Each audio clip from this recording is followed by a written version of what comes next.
자, 이게 전체적인 지도인데요. 어제 있었던 이 탈북 과정, 뭐 임진강도 아니고 중명강도 아니었습니다.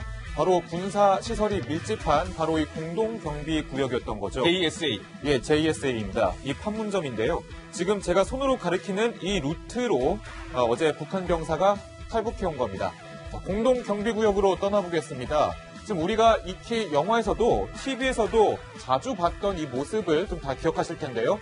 양측 장병이 서로 30cm 조금 되는 이 문턱을 두고 서서 감시하고 있는 곳입니다. 예. 귀순병사는 이 중립국 감독위원회 건물 바로 이 왼편에서 돌아서 넘어왔습니다. 그렇군요. 그런데 자세히 보면요, 이 영화보다 더 영화 같은 탈북 과정이 있었습니다. 어떤 과정이었을까요? 사실 북한 병사는 애초에 지프차 한 대를 몰고 남쪽으로 돌진해 왔던 겁니다. 예. 자, 그런데 이 초소 바로 뒤쪽에서 배수로에 바퀴가 빠지자 2판, 4판 더 이상 갈 곳이 없던 이 병사가 차에서 내려 무작정 남쪽으로 뛰기 시작했습니다. 남쪽으로 이 경계선을 넘어서 이 50m 부근을 쭉 달려왔던 것인데요. 그랬군요. 예, 북한 초소에서는 약 40여 발이 되는 총알을 써가면서 이 탈북을 저지했습니다. 예. 하지만 결국 7발 넘게 총을 맞은 이 북한 병사 쓰러졌습니다. 낙엽에 걸려서 한동안 보일 수가 없었는데요. 우리 군이 3시 31분 이 쓰러져 있는 북한 병사를 발견하고 포복으로 이 귀순 병사를 인도를 해서 수원 아주대병원으로 이송한 겁니다.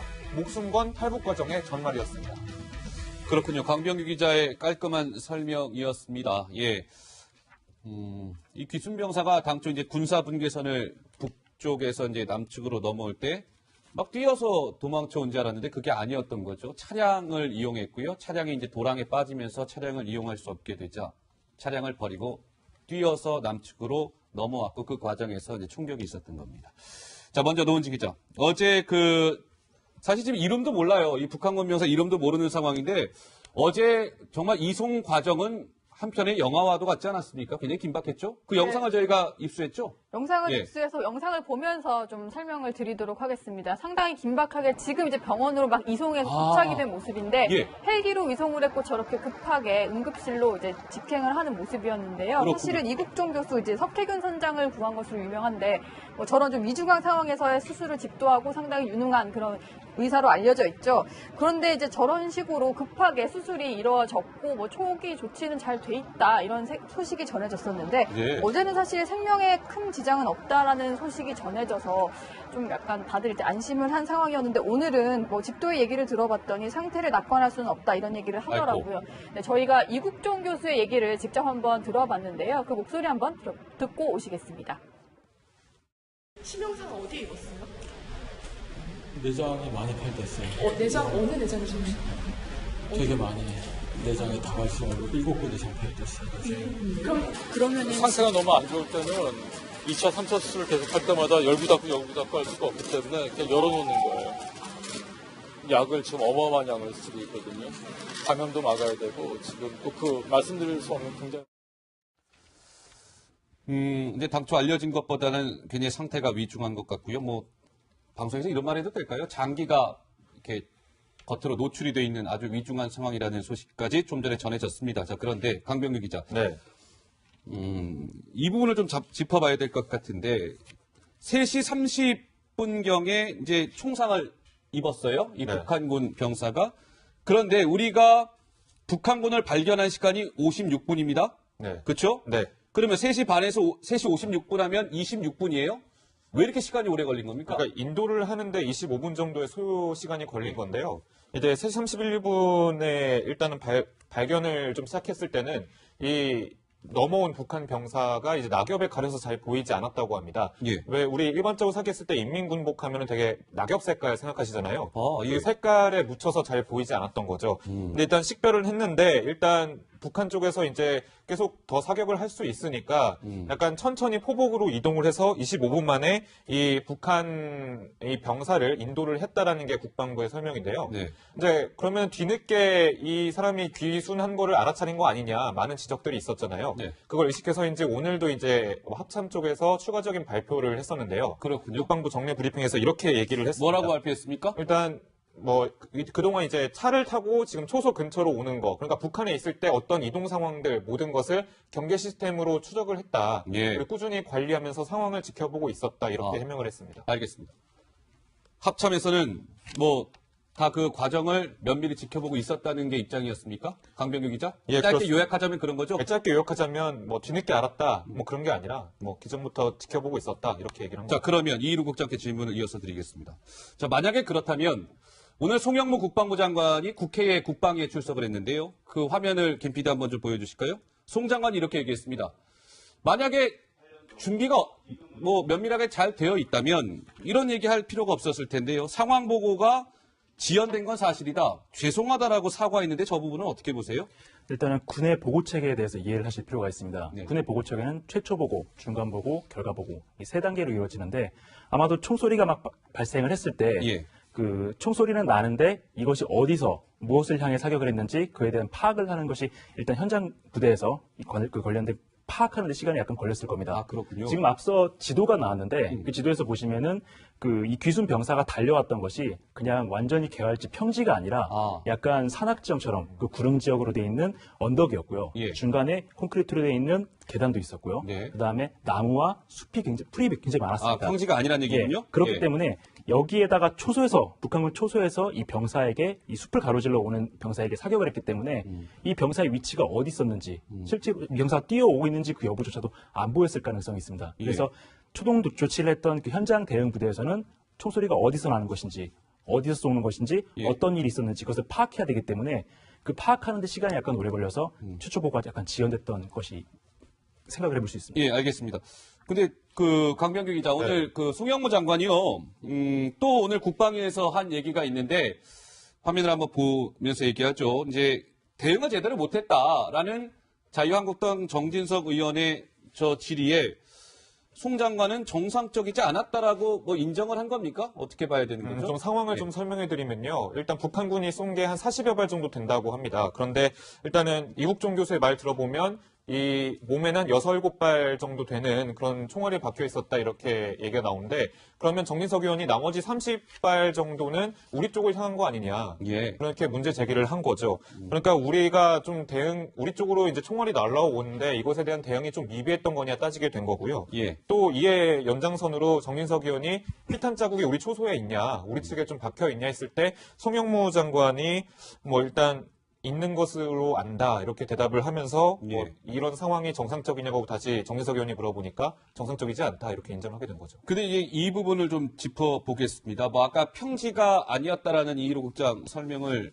좀 듣기는 했습니다만 JSA 교정 규칙이라는 게 있어요. 네. 북한군은 귀순하는 병사를 향해서 지금 40여 발 사격을 했다는 거 아니겠습니까? 네. 근데 우리 군은 한 발도 지금 사격을 하지 않은 것으로 나와 있어요. 네. 자, JS 교정 규칙에 따르면 북한이 군사분계선 남쪽으로 총격을 가하면 필요성과 비례성 원칙에 따른 대응 사격을 하도록 규칙에 명시하고 있습니다. 근데 우리 군은 왜 한 발도 사격을 하지 않았을까요? 근데 이 대응 사격이라는 것이 유엔에서 이야기하는 자위권 차원에서 이해를 할 필요가 있는데요. 예. 이 자위권이라는 것은 아까 말씀하셨던 것처럼 필요성, 비례성. 이 필요성이라는 것은 북한군이 아군에게 사격을 했을 때 그 예. 사격으로 인해서 아군에게 어떤 피해가 발생하거나 어떤 중대한 위기가 발생했을 때 대응 사격을 해야 될 필요성이 있을 때 그것을 이야기하는 거고요.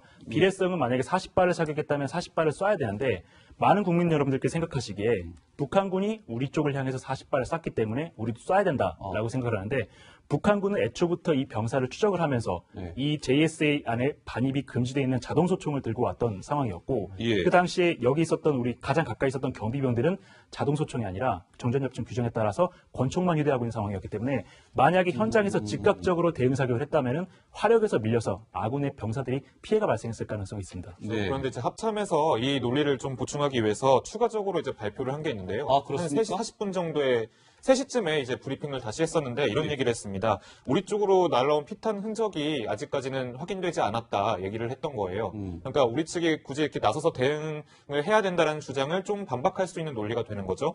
그런데 이거 좀 뭔가 어색한 게 이게 송영무 장관은 국방위에 출석을 해서 예. 피탄 자국이 있다. 그러니까 총알이 스쳐가거나 맞은 초소 벽에 그 맞은 자국이 있다라고 국방위에서 이제 국회에서 그렇게 설명을 했는데 예. 합참에서는 아직까지 확인된 적이 없다라고 얘기를 하면서 이 뭔가 보고 체계가 좀 잘못된 거 아니냐, 제대로 보고받는 거 맞냐 이런 논란이 계속 나오고 있는 겁니다. 예, 그런 지적이 나오고 있죠. 네. 예. 저는 또 궁금한 게 뭐 매뉴얼대로 했다는 말씀이셨던 것 같은데 그럼에도 불구하고 북한군에서 추격조가 따라붙은 상황인데 우리 군이 CCTV로 상황만 지켜봤다. 이건 좀 납득이 가지가 않거든요. 네, 일단 군사분계선이라는 게 존재하기 때문에 군사분계선 이북에서 발생하는 상황에 대해서는 우리가 어떤 행동을 취할 수가 없습니다. 만약에 네. 군사분계선에서 그 병사가 쫓기고 있다고 해서 자 구출작전을 하자라고 해서 우리가 어떤 행동을 취하게 되면 우리가 정전협정을 위반하는 상황이기 때문에 일단 넘어올 때까지 어떤 일인지 상황을 일단 파악을 하고 넘어오게 되면 그때 대응을 하자라는 그런 판단을 했던 것 같습니다. 예, 알겠습니다. 자, 사실 이 부분 좀 짚어야 될 내용이 많긴 한데 한번 좀 속도를 내보죠. 자, 이런 상황에서 노은지 기자, 어제 군에서요, 그러니까 이 JSA를 넘어온 북한군이 2007년에도 이런 사례가 한 번 더 있었다. 그러니까 10년 전이죠. 네. 2007년에도 이런 사례가 있었다는 걸 군에서 발표했는데 사실은 어제 시청자 여러분 군에서 발표하면서 2007년도 그 사례는 처음으로 알려지게 된 것이죠. 그 당시에 이 부분을 발표하지 않았다는 이야기인데 노무현 정부 시절 아니겠습니까? 네, 그렇죠. 이건 어떻게 된 거예요? 일단은 다 처음 알았던 사실이죠. 2007년 9월에도 이런 비슷한 사례가 있었다는 걸 처음 알았는데 저희가 일단 그 JS 지역으로 귀순한 사례를 좀 모아봤더니요. 아, 그렇군요. 1998년 2월에 간부 한 명이 귀순한 적이 있었고 그리고 어제 새롭게 공개된 게 2007년 9월 6일입니다. 그리고 이제 어제 벌어졌던 2017년 병사 한 명이 총격을 받고 부상 귀순을 한 건데요. 예. 2007년 당시를 좀 되짚어 보자면 저게 2007년 9월 6일에 그 귀순을 했다고 하니까 바로 한 달 뒤인 10월 4일에는 2차 남북 정상회담이 열렸습니다. 그렇군요. 그렇기 때문에 한 달 전 상황이라면 한창 실무 협의가 진행될 상황이겠죠. 그래서 당시 이제 그 참여정부에서 일을 했던 전직 통일부 관리에게 좀 물어봤더니 예. 아무래도 당시에는 대화 기조, 햇볕 정책을 좀 추진하던 상황이기 때문에 이런 사실을 노출하는 게 좀 부담스럽지 않겠느냐. 그래서 비밀리에 붙였던 것 같다. 이런 얘기를 하더라고요. 그렇군요. 2007년 9월 6일 날 있었던 일이고 10월 4일이 이제 정상회담이었으니까 북한을 자극하지 않기 위해서 당시 노무현 정부가 공개하지 않았다 이런 해석이 나오는 건데 글쎄요 시청자 여러분들 한번 판단해 보시고요. 자 이렇다면 강병규 기자 네. 그 이 귀순병사 말이죠. 아까 우리 처음에 방송 시작하면서도 무명남이라고 이야기하지 않았습니까? 네. 신분이 좀 밝혀진 게 있어요? 지금까지 새롭게 지금 공개된 것은 한 20대에서 30대 사이일 것이다라는 나이가 새롭게 추정이 됐고요. 예. 조금 전에 나온 소식입니다. 그런데 이제 그 외의 것들은 아직 밝혀지지 않고 있습니다. 인민군복에는 이름이 없나 보죠. 이게 무명남이라는 그런 이름으로 이제 지금 링거에 지금 보시는 것처럼 이렇게 그러네요. 이름이 무명남이라고 있는데요. 적혀 있네요. 99년 1월 1일생으로 이제 기본 설정된 그 생년월일을 갖다 붙여놨습니다. 생년월일도 그렇고 이름도 전혀 모르는 건데요. 그러니까 아직까지 신원이 제대로 파악이 된 건 없지만 예. 다른 체형의 20대에서 30대 사이라는 것만 새롭게 파악이 되고 있습니다. 근데요, 이 부분은 이유로 굳지 않게 질문을 드리고 명료하게 하고 좀 넘어가야 될 필요가 있을 것 같아서 질문 드릴게요. 유엔사가 발표를 했죠. 뭐라고 얘기했냐면 귀순병사가 이미 군사분계선을 넘어선 상황에서도 북한 병사들의 총격을 받았다. 그러니까 이 무슨 얘기냐면 군사분계선을 북쪽에서 이렇게 남쪽으로 우리 남쪽 지역에 넘어온 상황에서도 북한이 총격을 가했다는 게 오늘 유엔사의 설명이었습니다. 그렇죠? 근데 군에서는 어제 당초 뭐라고 얘기했냐면 귀순 병사에 대한 북한 병사들의 총격이 군사분계선 북측 지역에서만 이루어졌다. 북측 지역에서만 이루어졌다는 거예요. 180도 다르죠. 하지만 이게 굉장히 중요한 포인트인데 이 부분에 대한 사실관계는 좀 어떻습니까?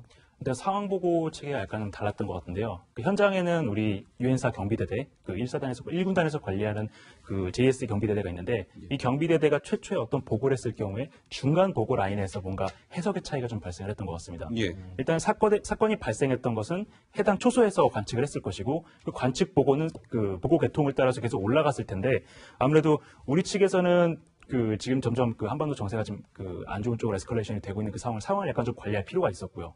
유엔사 쪽에서는 있는 그대로 그냥 그 정치적인 해석 없이 그대로 했을 가능성이 있기 때문에 예. 어떤 중간 보고 체계에서 뭔가 어떤 정치적인 해석 차이에서 이렇게 다른 그 결과 발표가 나온 게 아닌가 추정이 됩니다. 알겠습니다. 이 부분은 명료하게 밝혀져야 될 것 같습니다. 군사분계선 남측까지 넘어온 상황에서도 총격을 가했는데 우리는 사격 한 발도 안 했다. 무대응이었다. 이건 얘기가 다르기 때문에 명료하게 좀 사실관계가 밝혀져야 될 것 같고요. 강병규 기자, 네. 오늘 이번 이 사건 관련해서 강 기자가 오늘 좀 취재한 부분이 있죠? 어떤 겁니까? 네, 일단 신원이라든지 그 배경에 대해서 정확하게 파악이 안 되고 있잖아요. 이 북한 병사에 대해서.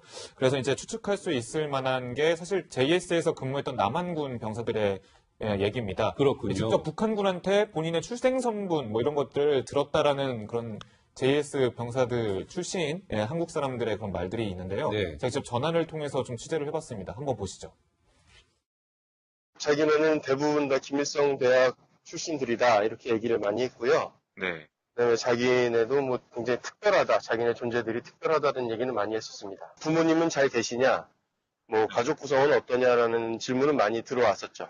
북한 초소에서 이제 우리 쪽 노래들을 많이 부르곤 했었습니다. 그 당시에 이제 최선수 씨 플립사랑을 듣고서는 많이 노래를 불렀거든요. 그리고 이제 우리 쪽 군가라든지 뭐 멋있는 사나이, 뭐 진짜 사나이 이런 거 있잖아요. 초소가 어차피 한 25m 정도밖에 안 떨어져 있기 때문에 네. 특별히 JSA에 저렇게 출신 성분이 좋은 사람만 보내는 북측에 좀 의도가 있을까요? 네, 그렇습니다. 왜냐면은 남측에 있는 우리 JSA도 키가 일단 180 이상 되는 180 이상? 장신의 건장한 체구를 가진 병사들만 보내거든요. 왜냐하면 여기가 남측과 북측이 기싸움하는 곳이기 때문에 네. 일부러 그런 인원들만 추려 보낸다면 북한 역시 만약에 탈북할 가능성도 있기 때문에 소위 말하는 출신 성분이 가장 우수한 병사들만 뽑아서 보냅니다. 예. 거의 대부분 뭐 평양에 있는 사람들이고요. 북한도 뭐 만민이 평등하다라고 얘기하지만 핵심 계층, 동유 계층, 적대 계층에서 계층을 나누거든요. 아마 핵심 계층에 있는 어떤 고위 간부의 자제라든가 이런 우수한 엘리트 자원일 텐데 이런 자원이 탈북했다는 것은 내부에 어떤 뭔가 문제가 있다는 것을 시사하는 것입니다. 알겠습니다. 자, 33년 만이었습니다. 시청자 여러분. 33년 만에 판문점에서 북한의 총격이 있었는데 시청자 여러분들도 지금 방송 들으시면서 뭔가 좀 미심쩍은 부분이 있는 것 같은데 라고 생각하실 것 같은데 군 당국에서 이 부분과 관련해서 명료하게 좀 의혹 없이 밝혀서 이 부분에 대한 이런 비슷한 일에 대해서 좀 대응을 해 나가야 되지 않을까 싶은 생각. 아주대병원으로 이송한 겁니다. 목숨 건 탈북 과정의 전말이었습니다. 그렇군요. 강병규 기자의 깔끔한 설명이었습니다. 예. 이 귀순병사가 당초 이제 군사 분계선을 북쪽에서 이제 남측으로 넘어올 때 막 뛰어서 도망쳐 온 줄 알았는데 그게 아니었던 거죠. 차량을 이용했고요. 차량이 이제 도랑에 빠지면서 차량을 이용할 수 없게 되자 차량을 버리고 뛰어서 남측으로 넘어왔고 그 과정에서 이제 총격이 있었던 겁니다. 자, 먼저 노은지 기자. 어제 사실 지금 이름도 몰라요. 이 북한군 병사 이름도 모르는 상황인데 어제 정말 이송 과정은 한편의 영화와도 같지 않았습니까? 굉장히 긴박했죠? 그 영상을 저희가 입수했죠? 영상을 예. 입수해서 영상을 보면서 좀 설명을 드리도록 하겠습니다. 상당히 긴박하게 지금 이제 병원으로 막 이송해서 도착이 된 모습인데 자, 이게 전체적인 지도인데요. 어제 있었던 이 탈북 과정, 뭐 임진강도 아니고 조명강도 아니었습니다. 바로 군사 시설이 밀집한 바로 이 공동 경비 구역이었던 거죠. JSA. 예, JSA입니다. 이 판문점인데요. 지금 제가 손으로 가리키는 이 루트로 어제 북한 병사가 탈북해 온 겁니다. 공동 경비 구역으로 떠나보겠습니다. 지금 우리가 익히 영화에서도 TV에서도 자주 봤던 이 모습을 좀 다 기억하실 텐데요. 양측 장병이 서로 30cm 조금 되는 이 문턱을 두고 서서 감시하고 있는 곳입니다. 예. 귀순병사는 이 중립국 감독위원회 건물 바로 이 왼편에서 돌아서 넘어왔습니다. 그렇군요. 그런데 자세히 보면요, 이 영화보다 더 영화 같은 탈북 과정이 있었습니다. 어떤 과정? 그러면은 상태가 너무 안 좋을 때는 2차, 3차 수술을 계속 할 때마다 열부 닫고 할 수가 없기 때문에 그냥 열어놓는 거예요. 약을 지금 어마어마한 양을 쓰고 있거든요. 감염도 막아야 되고 지금 또 말씀드릴 수 없는 굉장히 이제 당초 알려진 것보다는 굉장히 상태가 위중한 것 같고요. 뭐 방송에서 이런 말 해도 될까요? 장기가 이렇게 겉으로 노출이 돼 있는 아주 위중한 상황이라는 소식까지 좀 전에 전해졌습니다. 자, 그런데 강병규 기자, 네. 이 부분을 좀 짚어봐야 될 것 같은데 3시 30분경에 이제 총상을 입었어요. 이 네. 북한군 병사가. 그런데 우리가 북한군을 발견한 시간이 56분입니다. 네. 그렇죠? 네. 그러면 3시 반이었을까요? 사실 북한 병사는 애초에 지프차 한 대를 몰고 남쪽으로 돌진해 왔던 겁니다. 네. 자, 그런데 이 초소 바로 뒤쪽에서 배수로에 바퀴가 빠지자 2판, 4판 더 이상 갈 곳이 없던 이 병사가 차에서 내려 무작정 남쪽으로 뛰기 시작했습니다. 남쪽으로 이 경계선을 넘어서 이 50m 부근을 쭉 달려왔던 것인데요. 그랬군요. 예, 북한 초소에서는 약 40여 발이 되는 총알을 써가면서 이 탈북을 저지했습니다. 예. 하지만 결국 7발 넘게 총을 맞은 이 북한 병사 쓰러졌습니다. 낙엽에 걸어서 한동안 보일 수가 없었는데요. 우리 군이 3시 31분 이 쓰러져 있는 북한 병사를 발견하고 포복으로 이 귀순 병사를 인도를 해서 수원 예. 헬기로 위송을 했고 저렇게 급하게 응급실로 이제 직행을 하는 모습이었는데요. 그렇군요. 사실은 이국종 교수 이제 석혜균 선장을 구한 것으로 유명한데 뭐 저런 좀 위중한 상황에서의 수술을 집도하고 상당히 유능한 그런 의사로 알려져 있죠. 그런데 이제 저런 식으로 급하게 수술이 이루어졌고 뭐 초기 조치는 잘 돼 있다 이런 소식이 전해졌었는데 네. 어제는 사실 생명에 큰 지장은 없다라는 소식이 전해져서 좀 약간 다들 이제 안심을 한 상황이었는데 오늘은 뭐 집도의 얘기를 들어봤더니 상태를 낙관할 수는 없다 이런 얘기를 하더라고요. 네, 저희가 이국종 교수의 얘기를 직접 한번 들어봤는데요. 그 목소리 한번 듣고 오시겠습니다. 치명상 어디에 입었어요? 내장이 많이 파열됐어요. 내장 어느 내장을 좀 되게 많이 내장이 다발성으로 7군데 장 파열됐어요.